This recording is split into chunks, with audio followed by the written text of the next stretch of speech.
Okay, my name is Mike Dilley. I'm a consultant neuropsychiatrist at the Maudsley Hospital.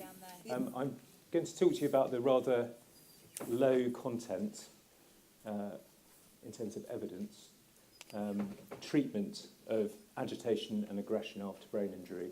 There is some interactive stuff, because I want to wake you all up and get you all involved.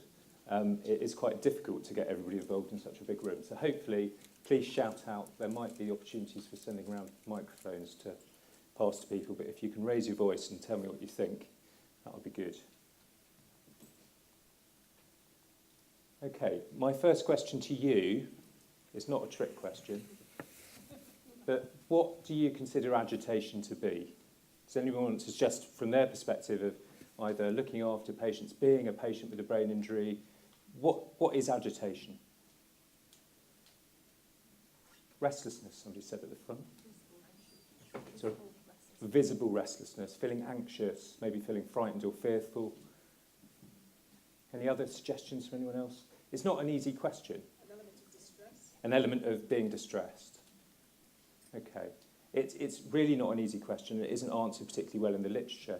The study which I'm going to show you is actually one from 1997, which took a group of rehab physicians in North America and essentially surveyed them to say what did they think agitation was, and the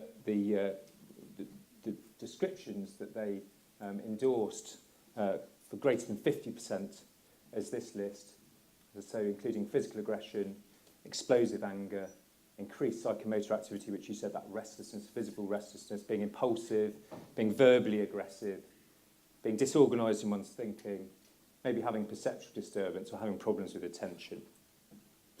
And there was a suggestion as well in that study that that was very similar to delirium, but the group of physicians that they questioned thought that it didn't match the operationalised criteria in DSM for delirium at all. They thought it was something that was different.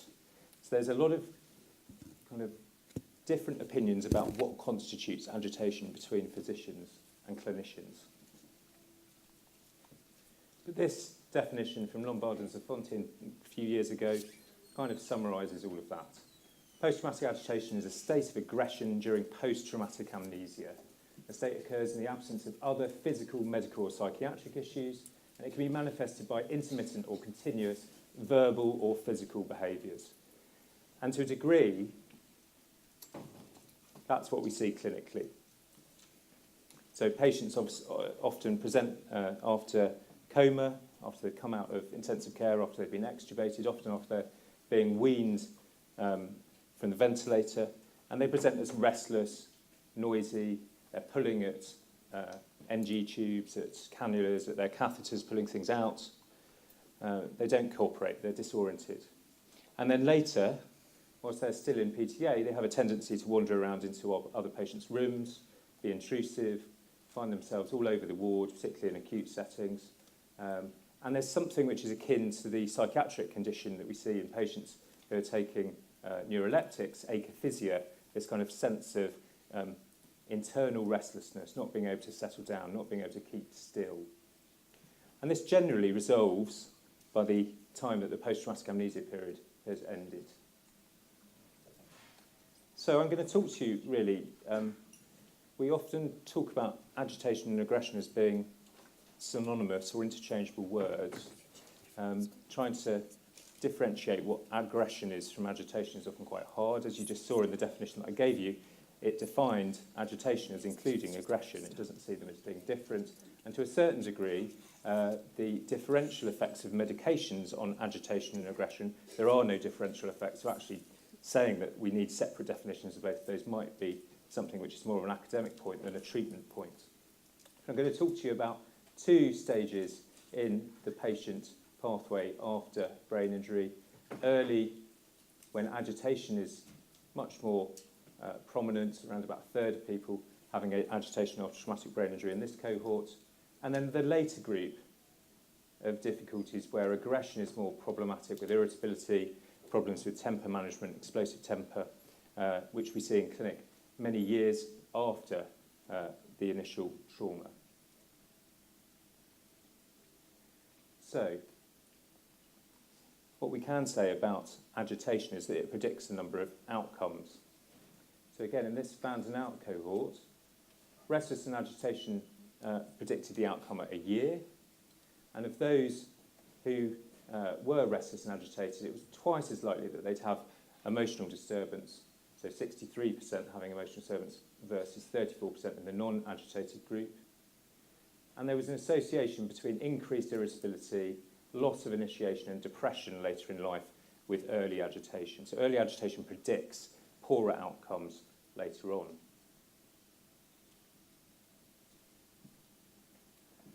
Some of the risk factors for agitation early on. I'm going to show you some results of studies looking at frontotemporal injury and its relationship with agitation, but also being disorientated, so having low OLOG scores, pain, other medical complications, being hypoxic.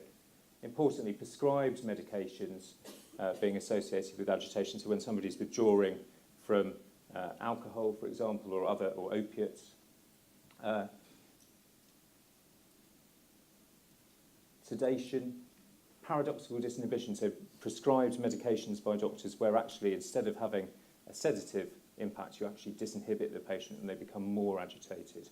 So there are lots of iatrogenic or medical causes for early agitation.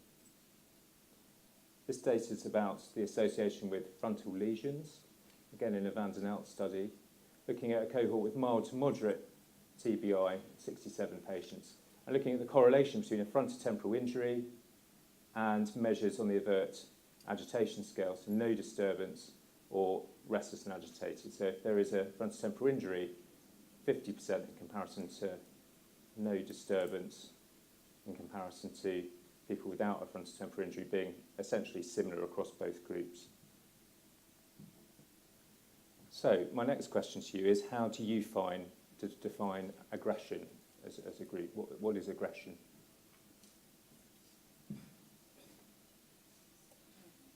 How is it different? Is it different? I'm moving towards this table because they surely have something to say. Physical or verbal, how you take it. So it can be physical or verbal. It can be towards others, towards objects. Yeah, okay. There is a division in the literature of aggression into a number of different subtypes. So we often hear about the idea of there being this explosive or episodic discontrol syndrome, which is often described after brain injury, which many of you will have heard of. There's also predatory aggression, there's defensive aggression, paranoid aggression. So there are lots of different subtypes and descriptors in the literature, but no clear definitions. And as I said earlier on, actually, whether you need to differentiate agitation from aggression at all is a moot point.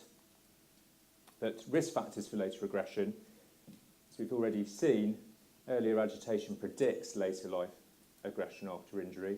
Again, frontotemporal injuries predicts later life aggression.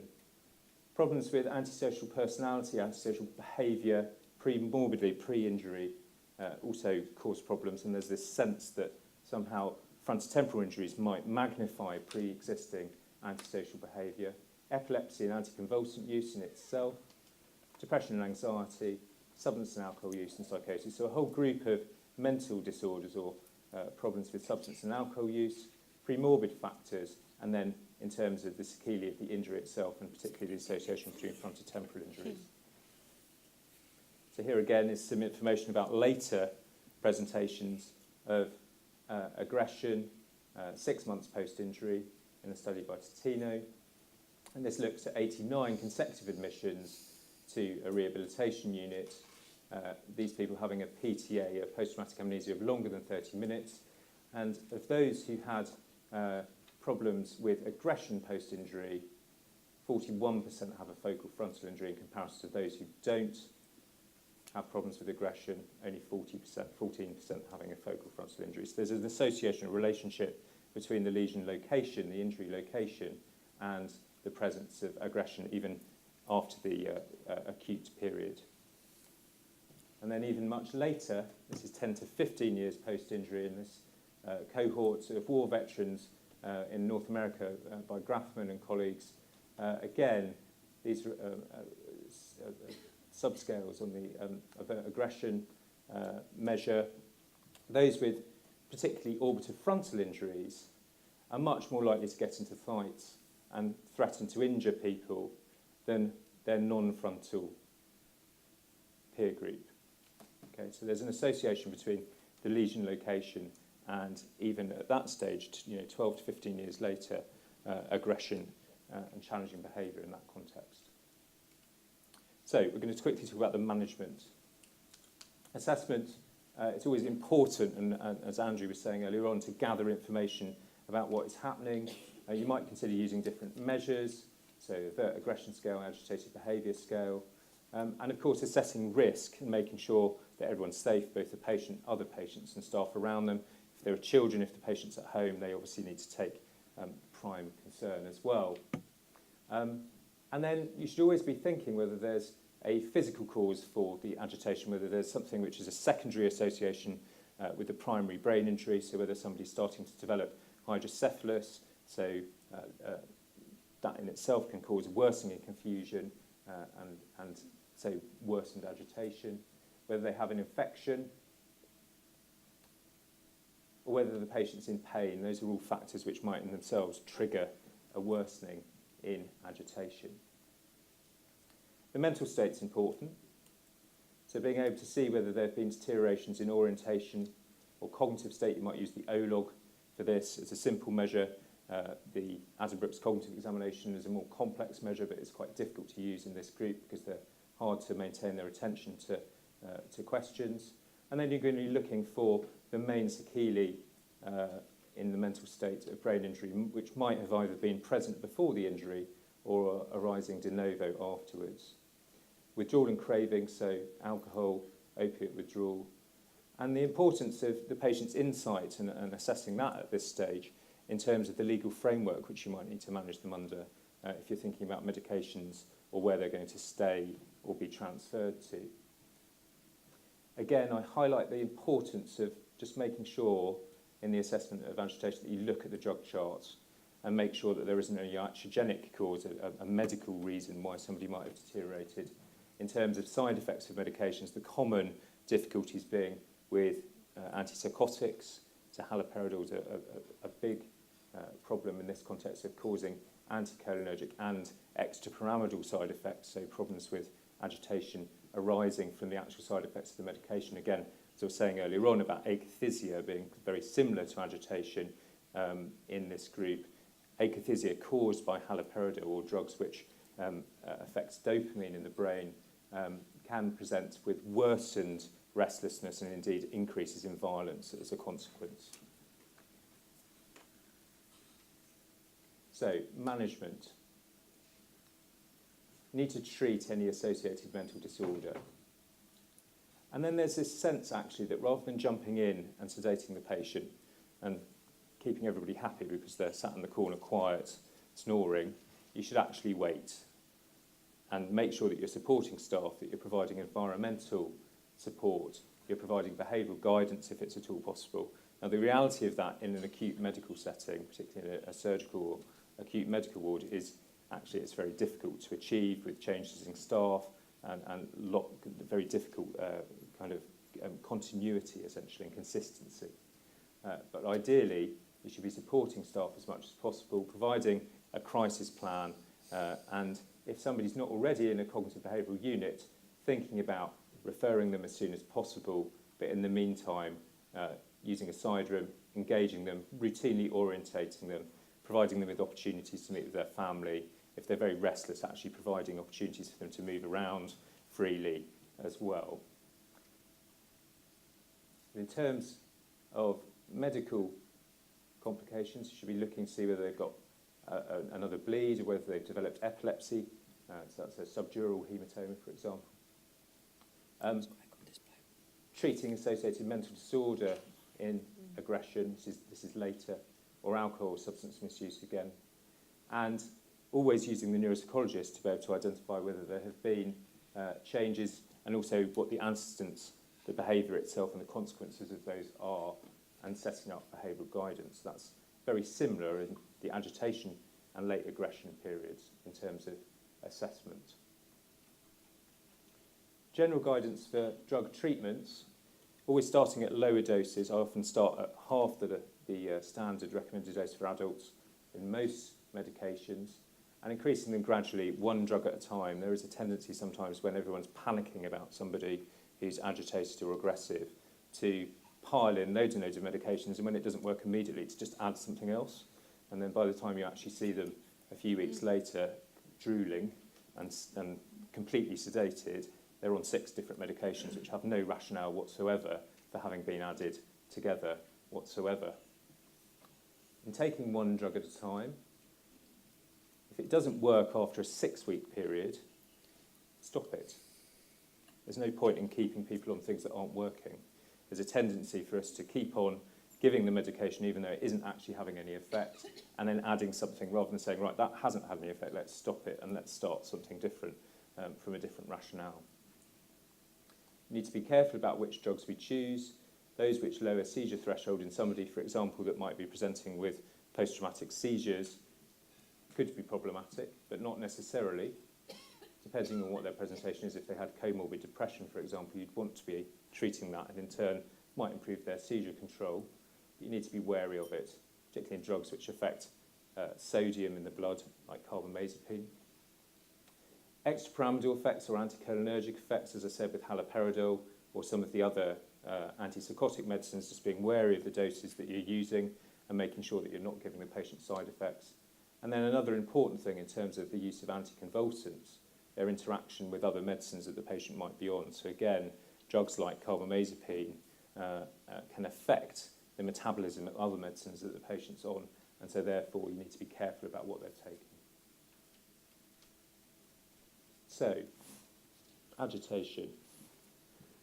Benzodiazepines, drugs like lorazepam and diazepam, can be used in a rapid tranquilization situation. So where somebody's acutely agitated, putting themselves at risk, putting others at risk, and they need to be tranquilized quickly in order to make them safe, thinking about using either tablets or injection-type medicines, benzodiazepines, as a one-off or as a final kind of option after de-escalating things is one option. And that's for the rapid tranquilization situation. You want to avoid long-term, as required medication with benzodiazepines because it can inadvertently reward the behaviour, and so the patient gets used to feeling much, much better each time they kick off or get angry or punch somebody. They get a nice medicine which makes them feel relaxed, and that in turn means that they think every time they punch someone they're going to get another one. So it's a good idea not to make that something which is freely available, and if you're needing to use rapid tranquilization on a number of occasions, to actually think about a regular dose of medication which can be monitored carefully. Most of the protocols around this situation are very similar to those that are used in the behavioural management of aggression and violence in mental illness or in delirium, although some of the evidence for managing delirium points much more towards haloperidol and benzodiazepines, which would have an effect on plasticity and recovery in people who are in the acute stage after brain injury. So we'd avoid haloperidol and have a preference for benzodiazepines in this situation. Diazepam, better than lorazepam in that it's slightly longer acting. But if you're thinking about continued treatment, either an atypical antipsychotic such as risperidone or olanzapine, or a regular anticonvulsant like valproate or carbamazepine are good options with all of the caveats that I've already mentioned in terms of interactions and side effects. The best evidence for agitation in the studies which I'm going to talk to you about very quickly in a second is actually for prescribing beta blockers. And these arise out of randomised controlled trials looking at pindolol and propranolol in varying doses across a range of severity of injuries where the beta blockers essentially decrease the arousal, decrease the sympathetic fight or flight arousal in patients after brain injury, decrease their heart rate, make them feel calm as a result of that. In clinical practice, I'll ask in a minute, how many prescribers are there in the room? Can you just put your hands up? And keep your hands up if you regularly use beta blockers in the management of agitation after brain injury. 1, 2, 3, 4, 5, 6. So 6 people out of there were around about 20, 25 initially. And of those people, how many of the people that were prescribing beta blockers are psychiatrists? 2, 3, half. so 50%. Okay. I sense that neurologists are much more happy using beta blockers than psychiatrists, and psychiatrists end up using drugs that they're happy using, which are things like mood stabilisers and antipsychotics. Because certainly the patients that I see on beta blockers have nearly always been started on them by rehabilitation physicians or neurologists, but nearly never psychiatrists, actually. I don't think I've seen anyone. So it's maybe more of a trend towards using evidence-based medicine by neurologists and rehab physicians and psychiatrists, still sticking with the medicines that they use. So this is the state of the evidence, the best evidence. Recently revised, well, I say recently, 5 years ago, it was revised, originally published in 2006 and then revised in 2008, Cochrane review of randomised controlled trials for agitation and aggression after brain injury. And this looks at 6 RCTs only, excludes nearly all of the other studies because they weren't vigorous enough, and identifies that the best evidence is for using beta blockers in this situation on the basis of 2 studies with positive outcomes, one of pindolol, one of propranolol, at really quite high doses. And the concern that I always have, and the fear that I always have as the reason to why it works, is that the patients have developed so much postural hypertension that when they do stand up to punch somebody, they get so dizzy that they sit down again. But that, in terms of the evidence, that is the state of the evidence. The drugs that I'm much more used to using, the anticonvulsants like carbamazepine and valproate in this situation, there's very, surprisingly, very limited evidence at all. Certainly not enough. So the dose range is vast, but it's up into the hundreds of propranolol. So some people are on 530 of propranolol. So really, I've never met anyone in a cardiology setting that's on that dose of propranolol, really high doses. So they must have been hypertensive. You don't, but in the RCT, that's the dose range that they use. Certainly, yeah, you'd be using 30 milligram doses routinely, but in terms of the evidence base, the study looking at propranolol used up to hundreds of milligrams of propranolol. Certainly, there is some suggestion that SSRIs, so serotonin reuptake inhibitors like fluoxetine, citalopram and paroxetine, are useful, particularly in patients that might have dysphoric episodes or irritability related to mood. Trazodone has been used in a number of different populations with dementia as well, and a lot of the literature and recommendations around these medications come from different patient groups. So patients with other cognitive impairment like dementia, or patients with psychiatric disorder. Lithium, again, there is evidence in studies of lithium being effective for this group, but the problems with it in terms of therapeutic monitoring and the reliability of people that are cognitively impaired taking it frequently and remembering to take it, and the subsequent difficulties of forgetting to take it, which can actually result in rebound, mood change, as well as its toxicity, probably make it something which isn't a reliable option after brain injury. Although I certainly see patients that have bipolar disorder who are already on lithium, then sustain a brain injury and have huge problems with lithium afterwards. I don't know what other people's experience of that is. We'll maybe talk about that afterwards. Buscarone has been suggested to be useful, particularly in people that have fearful or catastrophic anxiety. So somebody that, for example, in not managing to complete tasks because of cognitive impairment, becomes very, very anxious in failing and becomes catastrophic. Drugs like buscarone, which is a non-benzodiazepine anxiolytic, so it works on anxiety through its serotonergic mechanisms, is useful. And again, the atypical antipsychotics, so drugs like risperidone, olanzapine, quetiapine, and aripiprazole. I'm not sure that I've seen any studies of aripiprazole, but maybe some of my colleagues will. I've looked, but I can't find them. But intuitively, it would be one that you might think would be useful. So, this is me trying to simplify it as much as we can. If you think about the clinical presentation of the patient, so somebody who is restless, mimics akathisia, has that kind of subjective, constantly being on the go, beta blockers maybe are the approach. Those with emotional lability or episodic dyscontrol, so emotional outbursts without provocation, anticonvulsants and mood stabilisers or antipsychotics may well be useful. And then those who have anxiety or low mood, buspirone, SSRIs, trazodone seem to be the sensible option. And then those more on the suspicious paranoid spectrum, again thinking about atypical antipsychotics, it may be that the atypical antipsychotics here are more useful in terms of their mood stabilising qualities, and here in terms of arousal and more psychotic-like states. But if you wanted a general guide as to which medicines might be useful in which kind of clinical scenario, that's what I would suggest. I wanted to open up a discussion. I'm not sure how much longer we've got. 5 minutes. My first question again, which would be useful, how many people use carbamazepine as their first line treatment for agitation and aggression? Can you put your hands up? 2, 3, 4, 5. Okay. And valproate? 2, 3, 4. And an antipsychotic?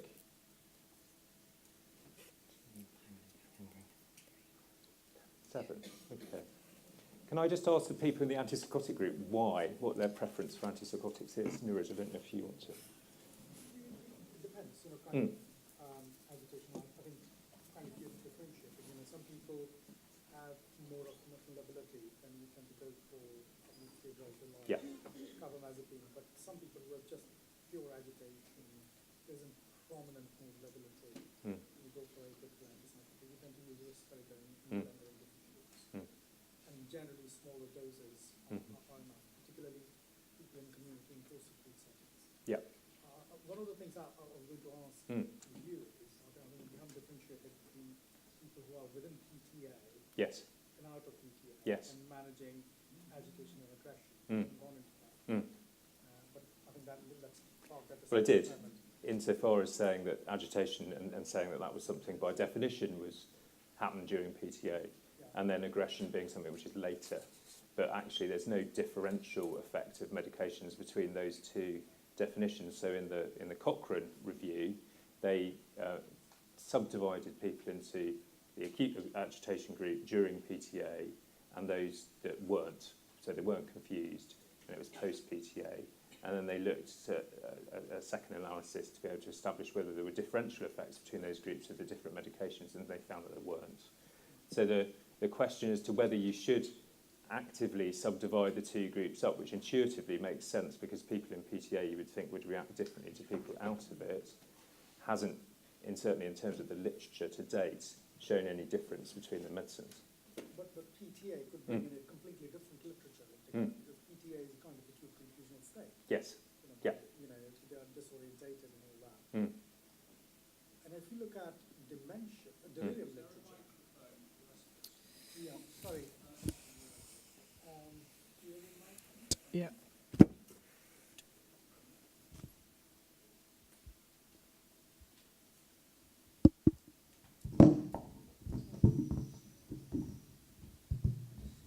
Sorry, we were discussing about agitation associated with PTA and without PTA. And we're talking about, so you were saying that perhaps within brain injury literature, there is no difference between managing agitation and aggression in people with or without PTA. But if we think about PTA as an acute confusional state, that brings in all the literature in delirium and acute confusional states, and there's quite significant emerging evidence about antipsychotics having specific anti-delirium effect in managing agitation and confusion. So if we think there are some parallels there, and if we can consider people who are in PTA as having some kind of acute confusional state post-brain injury, then I think that becomes relevant. Although specifically in brain injury literature, we haven't got that evidence to support that. I agree with you. I think there's something about the definitions, which is why I started off with those, because I don't think the literature defines agitation and aggression particularly effectively. There are different descriptions of agitation throughout the literature. There isn't a consensus, a bit like the MTBI question about what constitutes MTBI. Depending on where you are and which criteria you use, you get a different set of data. And I think that actually links into what you're saying, is that actually depending on which group you are and which definition you use, you get different outcomes. There's obviously also data about looking at antipsychotics not necessarily being good for neural plasticity and affecting that in the acute stage. And I think there's also a question about whether there is a marked difference between mechanisms acutely during PTA and actually later on in the context of aggression. I think the actual underlying neurochemistry of this, as well as kind of circuitry, is it's an area which we don't really completely understand. Shumi. No, I was going to say something about propranolol. The reason I didn't raise my hand when you asked whether I use propranolol, it's not that I don't use it. The reason I didn't raise my hand is I didn't want to give propranolol much publicity. Because it's not that I'm anti-propranolol, but I think since Simon Fleminger's Cochrane review, there is this belief that the only evidence we have to support any psychotropic is for propranolol. But we have at the same time done a systematic review and published a systematic review. And if you look at Simon's Cochrane review or our systematic review, you will see there are only 3 RCTs on propranolol, not propranolol, but beta blockers. Yeah. One of them included about 23 patients, and the other 2 included 10, and one included less than 10. So first of all, it's quite fundamentally flawed in terms of its design and the power, statistical power. The second thing you have already mentioned is the dosage used in the RCT. Very high dose, which will knock anybody off, and you don't really need any anti-aggressive effect. It's just a knocking off effect. The issue about neurologists using propranolol, it is true that neurologists by and large use propranolol or beta blockers, but mainly, if you look at the tendency, mainly when there are physical symptoms of anxiety related to that. Now that's a clinical hunch. Again, if you look into the literature, the belief that mood stabilizers have anti-anxiety property, or at least that is backed up by systematic review or good quality evidence, that is missing. It's more of a clinical hunch that the neurologists use when there are physical symptoms associated with aggression. So yeah, I mean that's the issue about propranolol that I've got. It's a sort of bee in the bonnet, like. Well, it's the proof that Cochrane doesn't always identify best evidence, that when you're kind of actually taking out all of the studies and just looking at the ones which maybe are most methodologically sound for your inclusion criteria, you don't necessarily end up with the correct answer. And the power issue is the biggest issue, isn't it? I mean, they're such small samples. Yeah, Lady. My question is about ADHD and aggression and agitation after brain injury. We know that a high proportion of people with ADHD, they become involved into all sorts of accidents, and obviously some of them with brain injury. So in this case, what would you recommend as treatment for aggression and agitation? In somebody who has pre-morbid ADHD who's untreated. So I mean, again, untreated, again, there's a literature and there's a large number of RCTs. There's about 7 RCTs looking at methylphenidate in inattention in people after brain injury and its effectiveness. So it's an effective strategy for people that have marked inattention after brain injury. There are studies of methylphenidate specifically looking at agitation and aggression, and one of them met the criteria for the Cochrane review. But the efficacy of methylphenidate in that setting alone, aggression and agitation, there isn't the level of evidence that you would need to say that it was a good recommendation. But having said that, and coming back to what Shumi was saying, the clinical hunch is obviously, and I think all of this is the clinical hunch because the evidence base isn't there necessarily, that somebody who's got problems with inattention in the context of a pre-existing ADHD and then develops aggression and agitation is going to benefit from methylphenidate, and that would be my choice. And I would use Concerta rather than 3 times a day dose of methylphenidate. So the recommendation would be to use a long-acting methylphenidate. Excuse me, can I just clarify? So are you saying that in people who have